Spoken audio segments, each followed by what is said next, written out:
What does it cost to stop the world's most powerful navy from entering a waterway 33 kilometers wide? The answer, as of March the 11th, 2026, is $500. A plywood hull, a motor, a payload of explosives, and the willingness to use it. That is not a metaphor. That is the operating reality of the Strait of Hormuz today. On the morning of March the 11th, a cargo ship called the Mayori Nari was moving through the strait. It was carrying nothing. No oil, no cargo, no commercial value of any kind. Just 23 crew members from Thailand, trying to move a 30,000-ton bulk carrier from one port to the next. The vessel was registered in Thailand, had departed from Khalifa Port in the United Arab Emirates, and had been warned. Every ship captain operating in the Persian Gulf had been warned.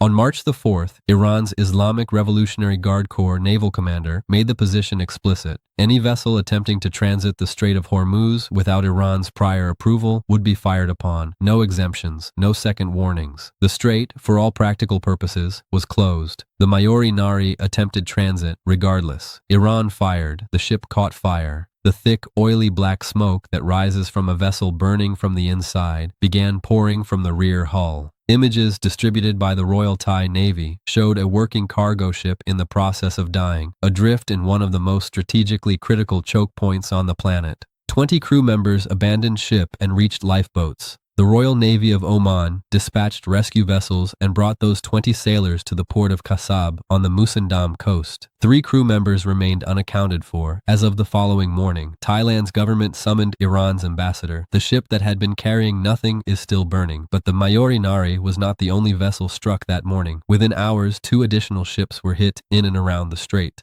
A Japanese-flagged container vessel, the One Majesty, sustained projectile damage approximately 25 nautical miles northwest of Ras Al Khaimah. A Marshall Islands-flagged bulk carrier, the Star Gwyneth, reported hull damage from a projectile strike roughly 50 nautical miles northwest of Dubai. 3 ships, 3 separate flags, 3 different nations of registration, the same outcome, all within a few hours of each other. Since February the 28th, the United Kingdom's Maritime Trade Operations Center has recorded 17 separate incidents involving commercial vessels in and around the Persian Gulf. 13 days, 13 attacks. Now consider the arithmetic that sits underneath all of this. A drone boat costs approximately $500 to construct, perhaps $1,000 for a more sophisticated variant. It is a small, remotely piloted or pre-programmed watercraft packed with explosives, designed to approach a target at speed and detonate on contact. Iran possesses thousands of them. They are inexpensive to build, inexpensive to replace, and can be deployed from dozens of small ports and coastal positions that line Iran's 2,400-kilometer Gulf coastline. A swarm of 10 drone boats costs less than a business-class flight from New York to Dubai. The United States Navy warships currently positioned outside the Strait of Hormuz cost between $2 and $5 billion each. An aircraft carrier costs approximately $13 billion to construct and another $6 billion per year to operate. The carrier groups currently deployed near the strait represent 3 separate battle groups, the largest American naval deployment to the region since 2003. Their combined hardware value sits at roughly $40 billion. They are crewed by tens of thousands of sailors. They carry the most advanced weapon systems in the history of naval warfare, and they are not entering the strait. Because a $500 drone boat can compromise the hull of a $5 billion warship if it reaches its target. And in GPS-jammed waters, where satellite navigation is unreliable, where the strait is just 33 kilometers wide with Iran controlling the northern coastline, and where drone swarms can be launched simultaneously from multiple directions, the mathematics of interception do not favor the most expensive navy on Earth. A maritime security analyst who spoke to Reuters this week put it plainly. There are not enough escort vessels to guarantee protection against a coordinated swarm attack. 1 or 2 warships can be overwhelmed. The risk remains elevated, even with a full escort in place. This is not a new lesson. The world has seen a version of this before. Between 2023 and 2024, Houthi forces in Yemen, using a combination of low-cost drones and crude ballistic missiles, managed to effectively redirect global shipping patterns through the Red Sea. Major carriers rerouted around the Cape of Good Hope, adding weeks to voyage times. Insurance premiums spiked. The cost to the global economy ran into hundreds of billions of dollars. The United States Navy was present in the Red Sea for the entirety of that disruption. American warships intercepted hundreds of incoming projectiles, the disruption continued regardless, because in asymmetric conflict, presence is not the same as protection. Interception is not the same as security. A navy that is permanently on the defensive, shooting down incoming threats, scanning radar for drone boats, reacting to swarm attacks rather than driving the tempo of events, is a navy that has already surrendered the initiative to its opponent. Iran studied the Yemen campaign with care. It analyzed the economic ratios. It assessed what worked and what didn't. And when February the 28th arrived and the missiles began falling on Tehran, Iran did not improvise. It deployed a doctrine that had already been tested, refined, and validated by someone else's conflict. The strategy was straightforward. Make the strait kinetically costly enough that the world's most powerful navy declines to enter it. It achieved that outcome within 13 days.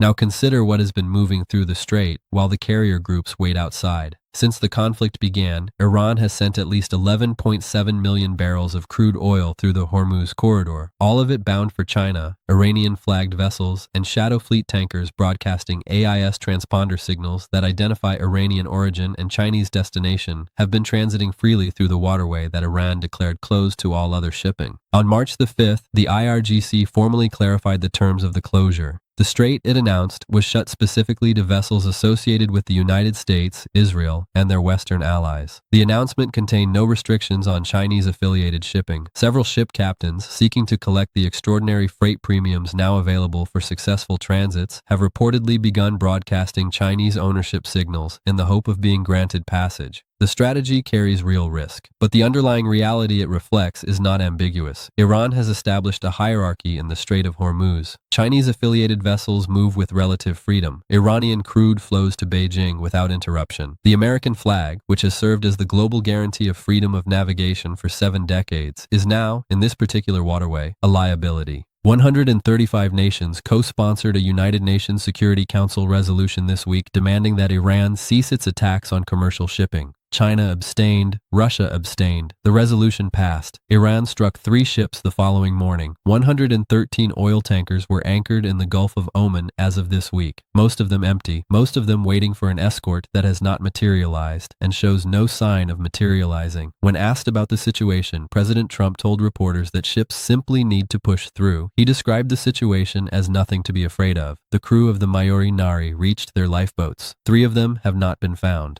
The numbers behind this standoff are not abstract. Under normal operating conditions, the Strait of Hormuz carries the equivalent of approximately 20 million barrels of oil per day, representing roughly 20% of all seaborne oil supply on the planet. Since February the 28th, that flow has been reduced to a narrow stream of Iranian exports moving to China. The remaining 15 million barrels per day that would ordinarily pass through the corridor are stranded. Iraq has cut its production by approximately 70%. Not because its oil infrastructure has been damaged, but because storage facilities are full and there is no viable export route. Qatar declared force majeure on its liquefied natural gas exports in the opening days of the conflict. Saudi Aramco issued a public warning about catastrophic consequences for global energy markets if the closure extends further. Oil prices touched $120 per barrel earlier this week, levels not recorded in 4 years, before pulling back marginally following the announcement that the International Energy Agency had coordinated the release of 400 million barrels from national strategic petroleum reserves across member states. That release, the largest coordinated reserve drawdown in recorded history, covers approximately 10 to 12 days of the pre-war Hormuz traffic volume. It is a temporary measure. The markets know this. Releasing stockpiles addresses short-term price pressure. It does nothing about the underlying cause. The average price of regular gasoline in the United States reached $3.54 per gallon this week, up 50 cents since February the 28th. Diesel reached $4.72. The first 100 hours of the conflict cost the United States approximately $3.7 billion in direct military expenditure, roughly $891 million per day. Most of that spending was not included in the original defense budget. The Pentagon is expected to seek supplemental congressional funding. Trump described the gas price increase as a very small price to pay for defeating Iran. The shipping executives watching the Mayori Nari burn on their satellite feeds might frame the mathematics differently. The families of 3 crew members still missing this morning certainly would. And running beneath all of this, beneath the economics and the oil price data and the diplomatic statements and the UN resolutions, is the question that no press conference has directly confronted, but that every government energy ministry, every naval strategist, and every investment firm with exposure to Gulf infrastructure is now working through in private. If 3 American aircraft carrier groups, 16 surface warships, nuclear submarines, and the full deployed force of the most powerful military in human history cannot reopen a 33-kilometer waterway in 13 days of active combat, what changes that calculus? And what happens to the global economy while the world waits to find out? Before the conflict began, the chairman of the Joint Chiefs of Staff warned that the assumptions underpinning the operation would break against Iranian reality, that the United States would be badly exposed. He was dismissed. Trump described those warnings as dishonest. On day 13, a cargo ship carrying nothing tried to cross a 33-kilometer stretch of open water. Iran fired on it. 20 sailors reached their lifeboats. 3 are still missing. $40 billion worth of American naval hardware sat outside the strait and watched. Power is not measured by what you possess. It is measured by what you can actually compel others to do. And right now, in the Strait of Hormuz, the answer to that question is being revised in real time by every government, every military, and every economy on the planet that depends on oil moving freely through that water. The revision is already underway, and no carrier group can stop it.